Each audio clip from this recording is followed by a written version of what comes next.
प्रिय बच्चों, नमस्कार। आज हम लोग रामायण पाठ्य पुस्तक में 8वां पाठ सीता की खोज पर संक्षिप्त विचार करेंगे। पिछले पाठ में आपने देखा कि सीता को किन परेशानियों का सामना करना पड़ा था राक्षसों के प्रकोप के वातावरण में। इधर रावण की रणनीति के अनुसार मारीच को मायावी हिरण बनाकर पंचवटी में भेजा गया और उसका पीछा करते करते राम बहुत दूर तक निकल गए। उधर साधु का वेश धारण कर रावण पंचवटी में पहुंचा और भिक्षा की याचना करते हुए सीता को धोखे से हर कर ले जाने को चल पड़ा। रास्ते में जटायु ने उसके साथ युद्ध किया, किंतु रावण ने अपने चंद्रहास खड्ग से उसके पंख काटकर उसे कहीं का नहीं छोड़ा। उधर राम जब मारीच को मारकर आ रहे थे तो लक्ष्मण को देखकर उनकी व्याकुलता और बढ़ गई। सीता के लिए बहुत चिंतित हो गए।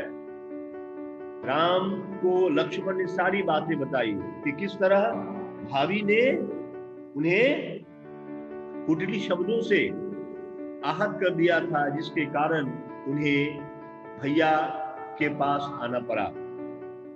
राम तेजी से आ रहे थे पंचवटी की ओर। चारों तरफ सन्नाटा था, पेड़ पौधे पशु पक्षी मानो सब खामोश थे, दुख प्रकट कर रहे थे। उन्होंने गोदावरी नदी से पूछा, क्या तुमने सीता को देखा? आगे बढ़ने के क्रम में पंचवटी में खोजा, सीता नहीं मिली और आगे बढ़ते रहे। इधर उधर एक पागल की तरह सीता की खोज में आगे बढ़ते रहे। अचानक जटायु के कराहने की आवाज उन्हें सुनाई पड़ी। जटायु के पास आए। जटायु ने सारी घटना का हाल उन्हें कह सुनाया। राम एक तो क्रोधित हुए, दूसरी तरफ उनके दुख की सीमा न रही। इस तरह राम ने जटायु का अंतिम संस्कार कर तेजी से आगे बढ़ने लगे। आगे बढ़ने के क्रम में उन्होंने देखा, अर्थात दोनों भाइयों ने देखा कि उनका चलना असहज हो रहा है। शायद वह किसी की जकड़न में आ गए हैं। वह जकड़न किसी और के नहीं, कवंद राक्षस की थी, जो दोनों भाइयों को अपने हाथ से पकड़कर ग्रास बना लेना चाहता था। बड़ी तल्लीनता और शीघ्रता पूर्वक लक्ष्मण ने उसके दोनों हाथ काट दिए। इससे वह चकित हो गया और उसने परिचय पूछा तो बताया कि मैं अयोध्या के राजा दशरथ का पुत्र राम और यह मेरा भाई लक्ष्मण है। क्योंकि कवंद ने राम के बारे में सुन रखा था, उसने कहा कि हे प्रभु, अब मेरे जीवन में उद्धार का समय आ गया है। आप मुझे वचन दीजिए कि आप मेरा अंतिम संस्कार कर दीजिएगा तो मैं एक महत्वपूर्ण बात आपको बताऊंगा। राम ने कहा तथास्तु।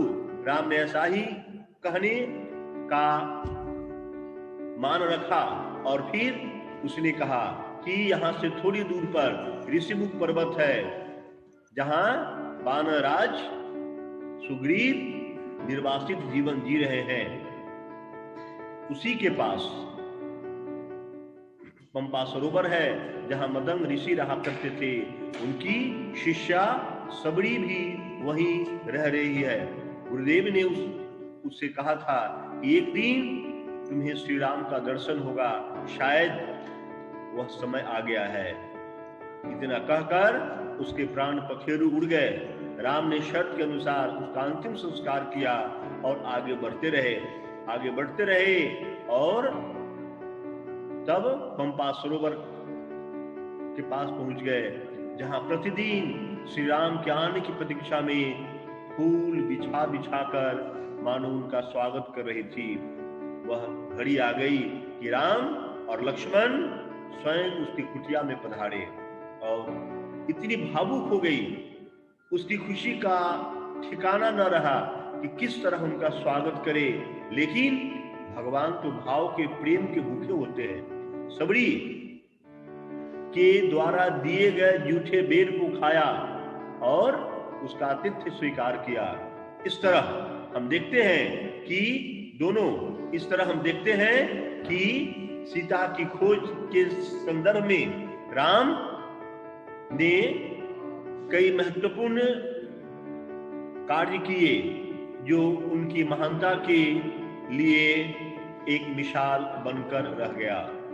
अगली बात हम लोग अगले पाठ में देखेंगे। धन्यवाद।